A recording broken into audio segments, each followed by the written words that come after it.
আজকে আমাদের আলোচ্য বিষয় দেখো অভিনব ভৌতবিজ্ঞান ও পরিবেশ, ধনঞ্জয় ঘোষ। এই টেক্সট বইটার আমরা ধাতুবিদ্যা যে টপিকটা আছে, ধাতুবিদ্যা এই অধ্যায়টার 8.5 যে অধ্যায় আছে তার যে অনুশীলনী আছে, দেখে নাও 133 পেজে যে অনুশীলনী আছে, এই অনুশীলনীটা আমরা পুঙ্খানুপুঙ্খভাবে সলভ করছি। তোমরা ভিডিও দেখো, আমার প্রত্যেকটা প্রশ্ন তোমার উত্তর বুঝতে পারবে এবং তোমরা অত্যন্ত উপকৃত হবে। দেখে নাও, আমি সলভ করে দেখাচ্ছি। তোমাদের সকল বন্ধু বান্ধবের মধ্যে আমার চ্যানেল লিঙ্কটা শেয়ার করে দিও। চলে এসো। পিতল এবং কাঁসা উভয়ই থাকে, তাহলে পিতল এবং কাঁসাতে থাকে সেটা আমরা কি বলবো? অ্যান্সারটা সিউ হবে। ডুরালুমিনে থাকে,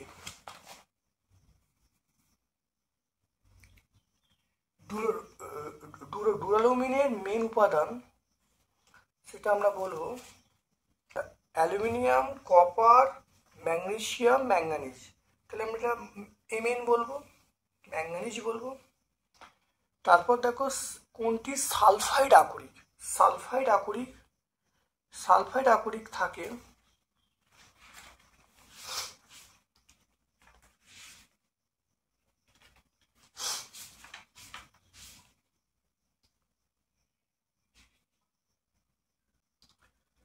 তাহলে কপারের সালফাইড আকরিক আছে। তাহলে এখানে দেখো বক্সাইট, রেড হিমাটাইট, ক্যালামাইন, এটা কোনটা সালফাইড আকরিক? তাহলে সালফাইড আকরিক বক্সাইট নয়, রেড নয়,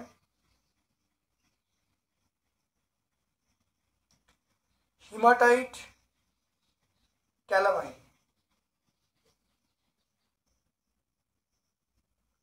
সালফাইড আকরিক এখানে বলা হচ্ছে রেড। রেড মানে এখানে সংকেতটা হলো এইচজিএস। তাহলে আমরা কি বলবো? রেড। তাহলে সালফাইড আকরিক এটা রেড হলো এইচজিএস, এটা হলো সালফাইড আকরিক। বক্সাইট, তারপর চলে এসো দেখো বক্সাইট ধাতুর আকরিক। বক্সাইট কোন ধাতুর আকরিক? এটা আমরা বলবো অ্যালুমিনিয়াম। ক্যালামাইন এটা আমরা জিঙ্কের আকরিক, জেডেন। কোন আয়রনের উপস্থিতি লোহার মূর্ছে পড়া ত্বরান্বিত করে? এটা বলবো সিএল মাইনাস এই আয়নের জন্য মূর্ছে পড়া ত্বরান্বিত হয়। থার্মিট পদ্ধতিতে বিজারক হিসাবে কাজ করে, আমরা অ্যালুমিনিয়াম বলবো। আয়রনের আকরিকটি হলো, আয়রন আকরিক আমরা বলবো ক্যালামাইন, জিঙ্কের আকরিক। তাহলে আয়রনের আকরিক আমরা বলবো এটা হলো ম্যাগনেটাইট। তাহলে ম্যাগনেটাইট হলো আয়রন আকরিক। ক্যালামাইন জিঙ্কের আকরিক, গিবসাইট এটা হলো আমরা বলবো অ্যালুমিনিয়াম আকরিক। আর কিউপ্রাইট মানে কপারের আকরিক। তারপর দেখো কার্বন বিজারণ পদ্ধতিতে নিষ্কাশন করা যায়, সেটা আমরা জিঙ্ক বলবো, জেডেন। নিচের কোন ধাতুটি তড়িৎ বিশ্লেষণ পদ্ধতিতে ব্যবহার করা যায় না? তড়িৎ বিশ্লেষণ পদ্ধতিতে ব্যবহার করা যায় না এমন একটি ধাতুর নাম কি? দেখো তড়িৎ বিশ্লেষণ পদ্ধতিতে কোন ধাতুটি তড়িৎ বিশ্লেষণ পদ্ধতিতে কোন ধাতু নিষ্কাশন করা যায় না, সেটা আমরা বলবো ক্যালসিয়াম বলবো। ক্যালসিয়াম বলবো। তাই তড়িৎ বিশ্লেষণ পদ্ধতিতে নিষ্কাশন করা যায় না। সোডিয়াম করা যায়, জিঙ্ক করা যায়, অ্যালুমিনিয়াম করা যায়, কিন্তু ক্যালসিয়াম করা যায় না। দেখো সোডিয়াম, পটাশিয়াম, ক্যালসিয়াম, ম্যাগনেসিয়াম অক্সাইডগুলি গলিত তড়িৎ বিশ্লেষণ করা যায়। তাহলে সোডিয়াম, পটাশিয়াম, ক্যালসিয়াম, ম্যাগনেসিয়াম এগুলো নিষ্কাশন করা যায়।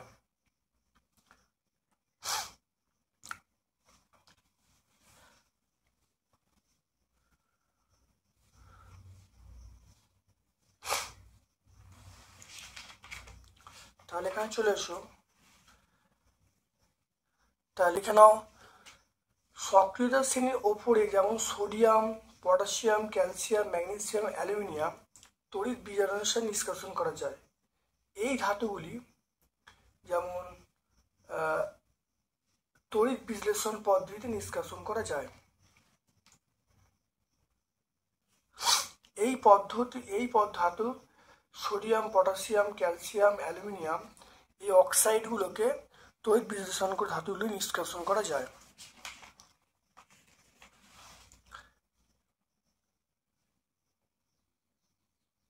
দেখো এখানে দেখো, যেটা নিষ্কাশন করা যায় না সেটা আমরা জিঙ্ক বলবো। তাহলে সোডিয়াম, পটাশিয়াম মনে রাখবে, এগুলো নিষ্কাশন করা যায়।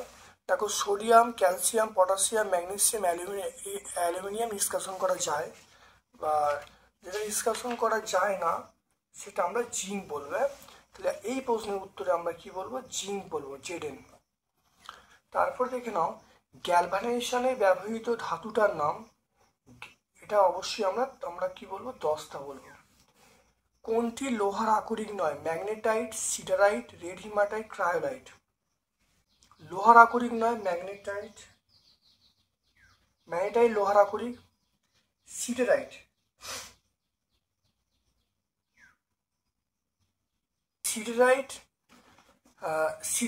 দেখে নাও, সিডারাইট এটা লোহা, সিডারাইট কিন্তু লোহা, তাহলে এটাও ম্যাগনেটাইট লোহা।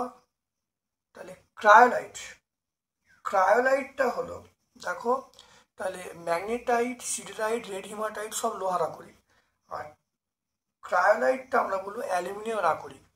তাহলে অপশান ডি আমরা বলবো। সিএসও4 থেকে সিউ প্রতিস্থাপন করতে পারে। সিএসও4 থেকে সিউ প্রতিস্থাপন করতে পারে, দেখে নাও কে প্রতিস্থাপন করতে পারবে। তাহলে এর ওপরে কে আছে? সিএসও4 এর ওপরে কে আছে? দেখো লোহা আছে, তা লোহা প্রতিস্থাপন করতে পারবে। তারপরে অপশান কি আছে? দেখো সিএসও4 নিচে যে ধাতুগুলো আছে সেগুলো প্রতিস্থাপন করতে পারবে না, তাহলে সিএসও4 ওপরে যারা আছে প্রতিস্থাপন করতে পারবে। তাহলে এটা লোহা আছে, তাহলে লোহা প্রতিস্থাপন করতে পারবে। তাহলে আমরা অপশান এ বলবো। তারপরে দেখে নাও, কোনটির মধ্যে অ্যালুমিনিয়াম বর্তমান? ব্রোঞ্জ, কাঁসা, জার্মান সিলভার, ডুরালুমিন। ডুরালুমিনের মধ্যে অ্যালুমিনিয়াম বর্তমান। Zn থেকে জিঙ্ক মুক্ত হওয়া এই পদ্ধতির নাম হলো কার্বন বিজারণ পদ্ধতি, অপশান এ। তারপরে দেখে নাও 2 নম্বর প্রশ্ন, অতি সংক্ষিপ্ত প্রশ্ন। রট আয়রনে কার্বনের পরিমাণ। রট আয়রন, তাহলে 2 দাগের প্রশ্ন 2.1। দেখে নাও রট আয়রনে কার্বনের পরিমাণ। দেখে নাও রট আয়রনে, দেখো রট আয়রন, দেখো কার্বনের পরিমাণ দেখো 0.1% থেকে 0.15%। তাহলে আমরা অ্যান্সার থেকে 0.15%।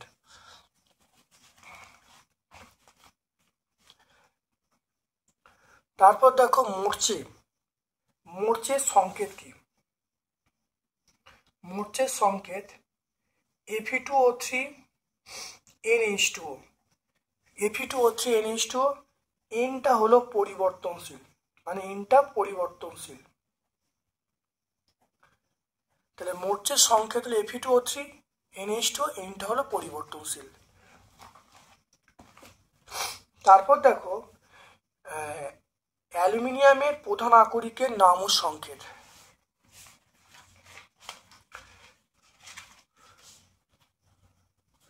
দেখে নাও অ্যালুমিনিয়ামের প্রধান আকরিক আমরা বক্সাইট বলবো, এর সংকেত হলো Al2O3। তাহলে আমরা বলবো বক্সাইট বলবো। তাহলে 2.3 উত্তরটা হবে বক্সাইট। বক্সাইট হবে, এটা হবে 2H2O। তাহলে বক্সাইট আমরা কি বলবো? 2H2O বলবো।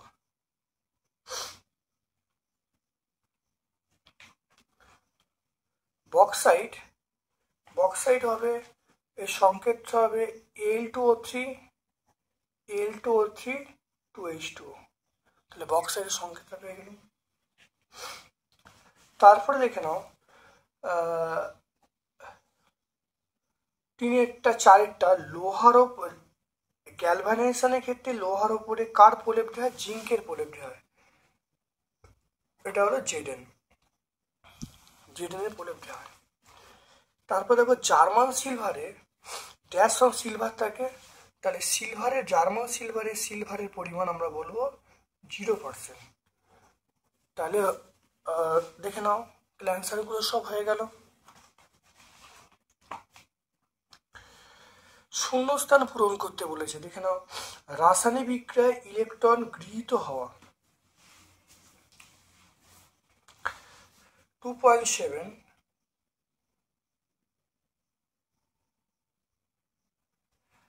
রাসায়নিক বিক্রিয়ায় ইলেকট্রন গৃহীত হবে। তাহলে ইলেকট্রন যখন গৃহীত হয় তখন আমরা কি বলবো? বিজারণ বলবো। এটার নাম হলো বিজারণ। তাহলে ইলেকট্রন গৃহীত হওয়াকে আমরা বলবো বিজারণ।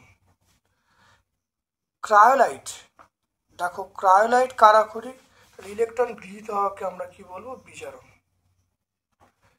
তারপরে দেখো ক্রায়োলাইট ড্যাশ ধাতু আকরিক, আমরা বলবো অ্যালুমিনিয়াম। ক্রায়োলাইট আমরা বলবো অ্যালুমিনিয়াম ধাতুর আকরিক। থার্মিট পদ্ধতিতে বিজারক হিসেবে ব্যবহার করা হয়, আমরা বলবো অ্যালুমিনিয়াম। আয়রন পাইরাইটিসের সংকেত। আয়রন পাইরাইটিস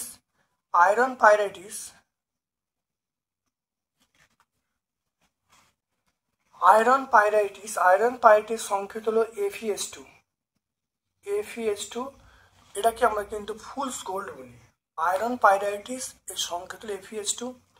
থার্মিট পদ্ধতিতে এটা হলো Fe2O3 এবং Al এর অনুপাত কত? এটা আমরা বলবো অনুপাত হলো 3:1। তাহলে 3:1। কার্বনে উত্তরে চলে এসো 2.12। কার্বন বিজারণ পদ্ধতিতে বিজারক হিসাবে সাধারণত আমরা জিঙ্ক ব্যবহার করি। কি ব্যবহার করি? জিঙ্ক, Zn ব্যবহার করি। দেখে নাও কার্বন বিজারণ পদ্ধতিতে বিজারক হিসাবে সাধারণত আমরা জিঙ্ক, Zn ব্যবহার করি। সত্য মিথ্যা দেখে নাও, সেটা হলো ধাতুর সক্রিয়তার সারিতে সবচেয়ে উপরে ধাতুটির নাম হলো সোডিয়াম। একটু দেখো সবচেয়ে উপরে আছে, দেখো পটাশিয়াম, তারপরে ক্যালসিয়াম, তারপর সোডিয়াম। তাহলে উপরে আছে পটাশিয়াম, তাহলে এটা সত্য নয়, এটা মিথ্যা আমরা বলবো। তাহলে প্রথমটা আমরা বলবো মিথ্যা। তারপরে দেখে নাও বক্সাইটের সংকেত হলো Al2O3। বক্সাইটের সংকেত আমরা জানলাম Al2O3 2H2, তাহলে এটাও মিথ্যা। তাহলে দুটো বিবৃতি আমরা কি বলবো? মিথ্যা বলবো। দেখে নাও বক্সাইট কার আকরিক? বক্সাইট হলো অ্যালুমিনিয়ামের আকরিক। দেখো বক্সাইট সংকেত হলো Al2O3 2H2, এটা বক্সাইটের সংকেত। রেড হিমাটাইট এটা আমরা বলবো এটা Fe2O3, এটা 2 এর। এটা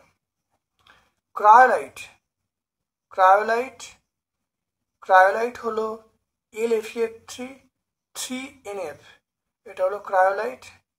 আর ক্যালামাইন জিঙ্কের আকরিক, সেটা হলো ZnCO3।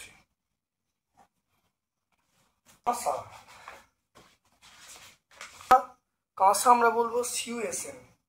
কাঁসা আমরা কি বলবো? Cu এবং Sn বলবো, তাহলে এটা কাঁসা। পিতলে আমরা কি বলবো? সেটা হলো পিতলে বলবো CuZn। পিতলে কি বলবো? CuZn, তো এটা পিতল। জার্মান সিলভারে আমরা বলবো CuZnNi। জার্মান সিলভারে CuZnNi, এটা জার্মান সিলভার। ডুয়ালোমিন অ্যালুমিনিয়াম AlCuMgMn, দেখে নাও ভালো করে।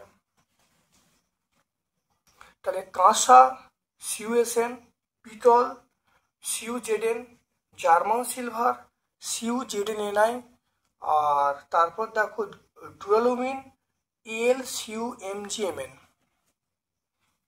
থার্মিট পদ্ধতিতে নিষ্কাশন করা যায় দুটো ধাতুর নাম হলো লোহা Fe বলবো বা Mn বলবো, FeMn এগুলো বলবো। ইস্পাতে কার্বনের শতকরা পরিমাণ কত? 0.15 থেকে 1.5%। 0.15% থেকে 1.5%। চলে এসো সংক্ষিপ্ত যে প্রশ্নগুলো আছে অ্যালুমিনিয়াম ক্যালসিয়াম অক্সাইড থেকে কার্বন বিয়োজন পদ্ধতিতে অ্যালুমিনিয়াম ক্যালসিয়াম ধাতু নিষ্কাশন করা যায় না কেন? কার্বন বিয়োজন পদ্ধতি, এটা কেন কার্বন বিয়োজন পদ্ধতি মোটামুটি Fe, Zn, PbS এই সকল ধাতুর অক্সাইডগুলো পৃথক করা যায়। ঠিক আছে, এগুলো মোটামুটি মাঝামাঝি স্থানে অবস্থান করছে, পৃথক করা যায়। কিন্তু এগুলো অর্থাৎ অ্যালুমিনিয়াম এবং ক্যালসিয়াম এগুলো সক্রিয়তা শ্রেণীর অপেক্ষাকৃত ওপরে অবস্থান করছে। কেন সক্রিয় শ্রেণীর অপেক্ষিত ওপরে অবস্থান করছে, তাই আমরা পৃথক করতে পারি না বা উৎপন্ন করতে পারি না। ক্যালসিয়াম, অ্যালুমিনিয়াম ক্যালসিয়াম সক্রিয় শ্রেণীর ওপরে অবস্থান করছে। যে সকল মাঝামাঝি ধাতুগুলো আছে এগুলো হলো মাঝামাঝি ধাতু, যেমন Zn, Fe, PbH এগুলো বা CuHg এগুলো কিন্তু কার্বন বিয়োজন পদ্ধতি নিষ্কাশন করা যায়। তাহলে যেহেতু মোটামুটি মাঝামাঝি থাকা ধাতু Fe, Zn, Pb, Sn এগুলোকে পৃথক করা যায়, যাদের সক্রিয়তা বেশি তাদের পৃথক করা যায় না। এটা আমরা টেক্সট 128 পেজে পাবো, তোমরা টেক্সট বই 128-এ পেয়ে যাবে। তারপরে দেখে নাও আর্দ্র বায়ুতে জিঙ্কের উজ্জ্বলতা হ্রাস পায় কেন? আর্দ্র বায়ুতে জিঙ্ক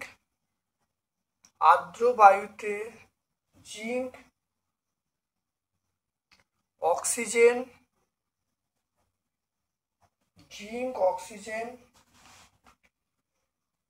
ও কার্বন ডাইঅক্সাইড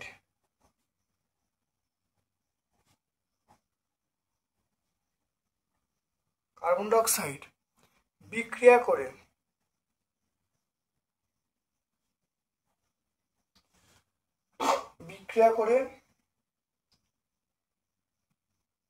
জিঙ্ক কার্বনেট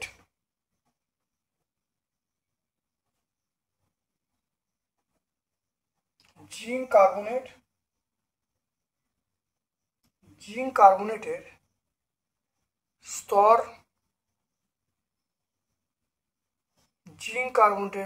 তৈরি করে। যা জিঙ্কের উজ্জ্বলতা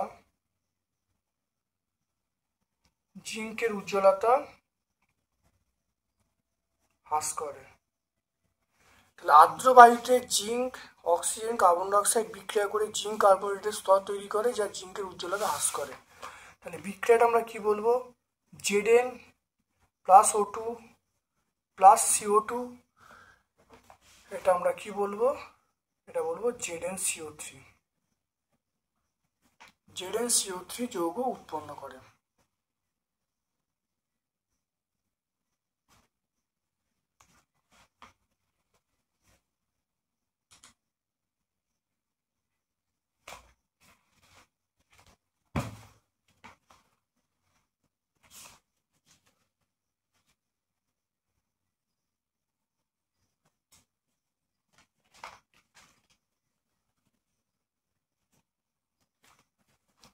তারপর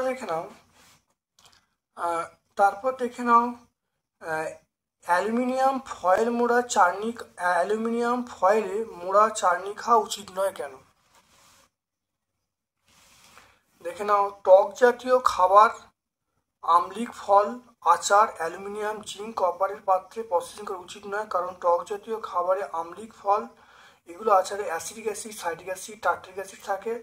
ওইটার সঙ্গে অ্যালুমিনিয়ামের বিক্রিয়া ঘটে একটা বিষক্রিয়া ঘটিত একটা লবণ উৎপন্ন করবে। তাহলে অ্যালুমিনিয়ামের সঙ্গে ধীরে ধীরে বিক্রিয়া করে অ্যালুমিনিয়াম এর একটা লবণ উৎপন্ন করবে। এই লবণটা শরীরের পক্ষে অত্যন্ত ক্ষতিকারক। তো এটা আমরা টেক্সট বই 132 পেজে পাবো। তো এটা তোমরা পেয়ে যাবে টেক্সট বই 132-এ। তারপর এখানে বলা আছে যে থার্মিট মিশ্রণ কি, থার্মিট বিচারক কি? থার্মিট মিশ্রণ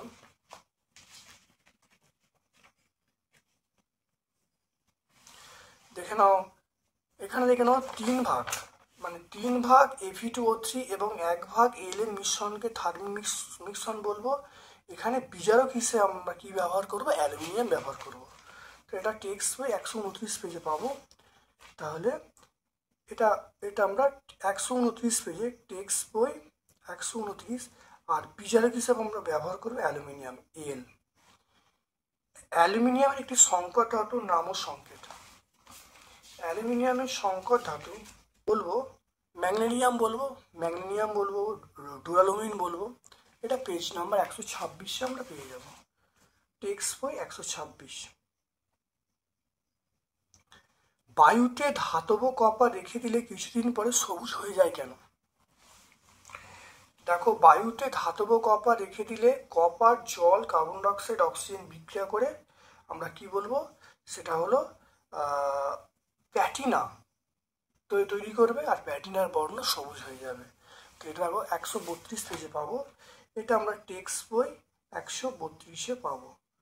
আয়ন ইলেকট্রন পদ্ধতিতে উদাহরণ দিয়ে দেখাও জারণ বিজারণ একই সঙ্গে ঘটে। দেখে নাও, জারণ বিজারণ একই সঙ্গে ঘটে। এখানে আমরা দেখো অনেকগুলো উদাহরণ দিয়ে বলতে পারি জারণ বিজারণ একই সঙ্গে ঘটে। এটা আয়ন বিনিময়ের মাধ্যমে।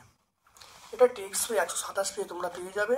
একটু দেখে নাও, 127 টেক্সট বই 127 তোমরা পেয়ে যাবে।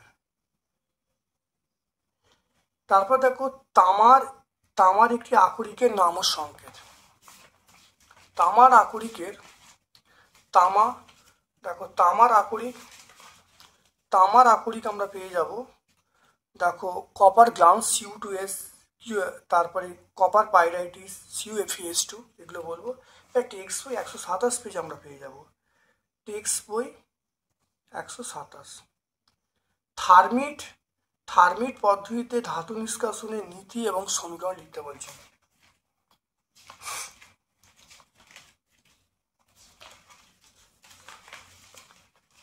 পদ্ধতিতে ধাতু নিষ্কাশনের নীতি দেখে নেবে যে অত্যন্ত উচ্চ তাপমাত্রায় অ্যালুমিনিয়াম ধাতুর সঙ্গে অত্যন্ত উচ্চ তাপমাত্রায় বিভিন্ন অক্সাইড থেকে অ্যালুমিনিয়ামের সঙ্গে বিক্রিয়া করে বিভিন্ন ধাতব যৌগগুলো থার্মিট পদ্ধতির নীতি তোমরা দেখতে পাবে। অতি উচ্চ তাপমাত্রায় অ্যালুমিনিয়ামের সঙ্গে বিভিন্ন অক্সাইডগুলো বিক্রিয়া করে ওই বিভিন্ন ধাতুগুলো পৃথক হবে। এটাই হলো ওর কাজ। এখানে বিজারক হিসাবে কাজ করবে অ্যালুমিনিয়াম। এটা টেক্সট বই 129 পেজ আমরা পেয়ে যাব।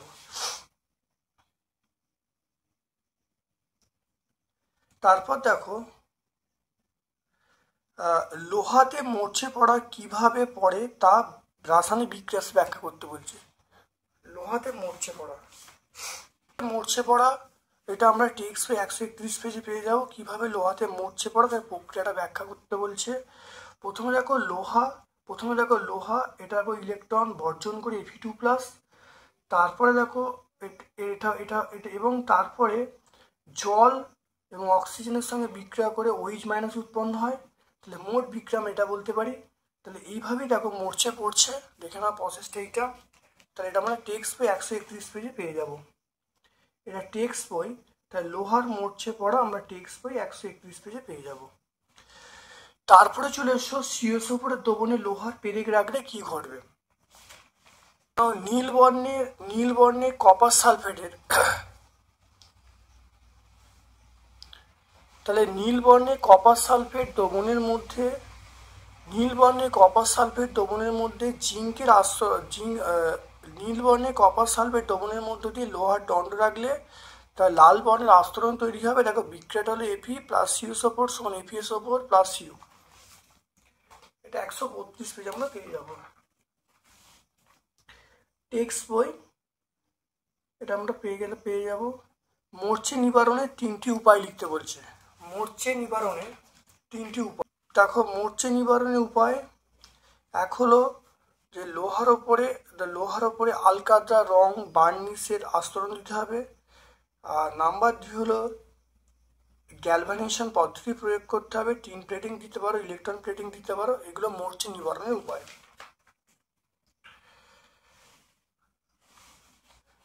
তাহলে এটা আমরা টেক্সট বই 131-এ পাবো। তারপর দেখো সব আকরিকই খনিজ, কিন্তু সব খনিজ আকরিক নয় কেন?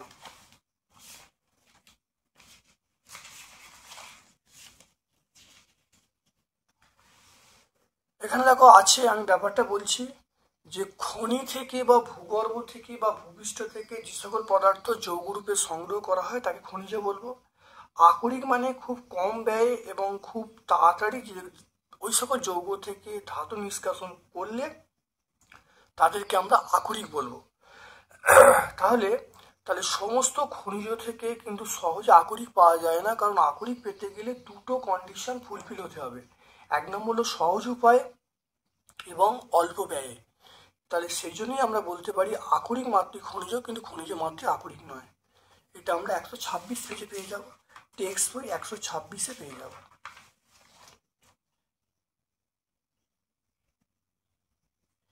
তারপর দেখো জিঙ্ক এবং লোহার একটি করে আকরিকের নাম ও সংকেত। জিঙ্ক এবং লোহা, জিঙ্ক এবং লোহা, দেখো জিঙ্কের আমরা জিঙ্ক ব্লেন্ড বলবো, জিঙ্ক ব্লেন্ড সংকেত আমরা বলবো জিঙ্ক ব্লেন্ড ক্যালামাইন জিঙ্কাইট, এটা বলতে পারি। আর লোহার আমরা বলতে পারি রেড হিমাটাইট ম্যাগনেটাইট বলতে পারি, সংকেত দেওয়া আছে। এটা টেক্সট বই 127 পেজে আমরা পেয়ে যাব, টেক্সট বই 127-এ আমরা পেয়ে যাব। ক্যাথোডীয় সংরক্ষণ বলতে কি বোঝো? ক্যাথোডীয় সংরক্ষণ অর্থাৎ লোহার বস্তুকে উচ্চ পরাধর্মী ধাতু যেমন ম্যাগনেসিয়াম জিঙ্কের আস্তরণ দিয়ে লোহাকে যে আটকে দেওয়া, লোহাকে মরচে পড়ার হাত থেকে রক্ষা করা কি বলবো? ক্যাথোডীয় সংরক্ষণ। এটা আমরা টেক্সট বই 132-এ পাবো। এটা টেক্সট বই 132। সিএসও করে জলীয় দ্রবণে জিঙ্কের টুকরো যোগ করলে কি ঘটবে? দেখে নাও, একই হবে, এখানে দেখে নাও। অর্থাৎ নীল বর্ণের, দেখতে পাচ্ছ নীল বর্ণে কপার সালফেট দ্রবণে জিঙ্ক বা লোহার আস্তরণ দিলে তাহলে সেটা কি উৎপন্ন হবে? আমি যদি জিঙ্ক দিই তাহলে এটা হলো Zn প্লাস CSO4, এটা কি উৎপন্ন হবে? ZnSO4 plus Cu। তাহলে তাহলে জিঙ্কের সঙ্গে অর্থাৎ নীল বর্ণে কপার সালফেট দ্রবণের মধ্য দিয়ে জিঙ্কের দণ্ড ডুবিয়ে দেওয়া হয়, তাহলে লাল বর্ণের একটা ধাতব কপার উৎপন্ন হবে। দেখতে পাচ্ছ? তারপরে দেখো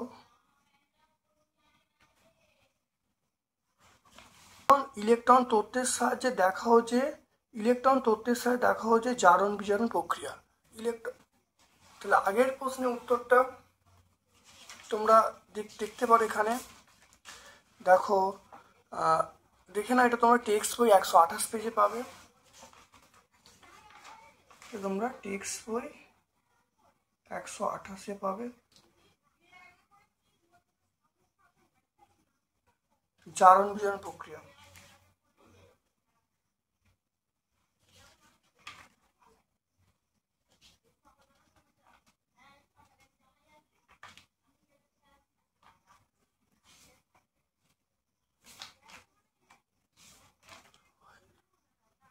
দেখো ইলেকট্রন তত্ত্বের সাহায্যে জারণ বিজারণ, দেখে নাও এখানে ইলেকট্রন তত্ত্বের সাহায্যে আমরা জারণ বিজারণ বলতে পারবো। দেখে নিতে পারো 127 পেজে। তাহলে আগের প্রশ্ন এটা তাহলে 127 পেজে আমরা পেয়ে যাবো, টেক্সট বই 127। তারপর দেখে নাও লোহার তৈরি জাহাজে তাড়াতাড়ি মরচে পড়ে কেন? লোহার তৈরি জাহাজে তাড়াতাড়ি মরচে পড়ে কেন? অর্থাৎ জলের মধ্যে দেখে নাও, জলের মধ্যে Cl- এবং SO4 2- আয়ন থাকলে লোহাতে দ্রুত মরচে পড়ে। তাই সমুদ্রগামী জাহাজ বা জলের নিচে পাইপের ক্ষেত্রে এটি অত্যন্ত গুরুতর সমস্যা। এটা টেক্সট বই 131 পেজে তোমরা পাবে, টেক্সট বই 131-এ পাবে। ধাতু সংকর ব্যবহারের দুটো সুবিধা, দেখে নাও ধাতু সংকর ব্যবহারের দুটো সুবিধা। ধাতু সংকর কেন ব্যবহার করা হয়? ধাতু সংকর এক নম্বর হলো জলবায়ুর সঙ্গে, অর্থাৎ প্রথম হলো এর জলবায়ু বিভিন্ন আর্দ্র বাতাসের সঙ্গে বিক্রিয়া করে না, অর্থাৎ ক্ষয় রোধ করে, আর এটার কিন্তু উজ্জ্বলতা বৃদ্ধি পায়। এটা আমরা টেক্সট বই 126 পেজে পাবো। কতই পাবো? টেক্সট বই আমরা 126 পেজে পাবো। আকরিক থেকে ধাতু নিষ্কাশন মূলত বিজারণ প্রক্রিয়া ব্যাখ্যা করো। এটা বলে দিলেই হয়ে যাবে। মোটামুটি কম সক্রিয় ধাতু যেমন Fe, Zn, Pb, Sn এগুলো ধাতু অক্সাইড রূপ অবস্থান করে। এগুলো কার্বন বিজারণ পদ্ধতিতে খুব সহজেই বিভিন্ন অক্সাইড থেকে পৃথক করা সম্ভব। তাই এটা আমরা টেক্সট বই 129 পেজে আমরা পেয়ে যাব। টেক্সট বই কত? টেক্সট বই 129 পেজে পেয়ে যাব।